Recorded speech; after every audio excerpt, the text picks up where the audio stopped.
সব কর টাকা আদায়ের জন্য করা হয় না, লিকেজ বন্ধ করতেও কর আরোপ করে এনবিআর।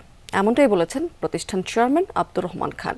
দুপুরে 2026-27 অর্থ বছরে বাজেট প্রণয়নের আগে দ্বিতীয় দিনের মতো অংশীজনের মতামত নেয় জাতীয় রাজস্ব বোর্ড। এতে অংশ নিয়েছে ব্যাংক এবং পুঁজিবাজার খাতের শীর্ষস্থানীয় 8টি সংগঠন।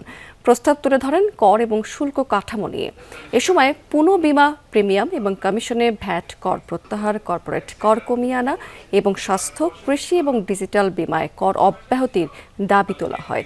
এনবিআর চেয়ারম্যান বলেছেন, রাষ্ট্রের কল্যাণেই এই কর আহরণ করা হয়। তবে ব্যাংক এবং পুঁজিবাজারের শৃঙ্খলা না আসলে কর অব্যাহতি দিয়ে কোনো উন্নয়ন নিশ্চিত হতে হবে না।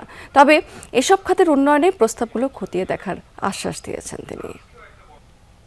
আমাদের কাছে তথ্য আছে, আপনার নিজ নামে ইলেকট্রিক মিটার আছে, তার মানে আপনি ফ্ল্যাট বা বাড়ির মালিক, কিন্তু আমরা দেখছি আপনি আপনার ওয়েলথ স্টেটমেন্টে কোনো সম্পদ দেখান নাই এবং বাড়ি ভাড়াও দেখান নাই। আপনি দয়া করে সেগুলো ফিল আপ করে আসেন। This is how we are going to implement. তো এগুলো অটোমেশন গুলো হয়ে গেলে ইনশাল্লাহ আমরা সব ধীরে ধীরে সব ঠিক করে দিতে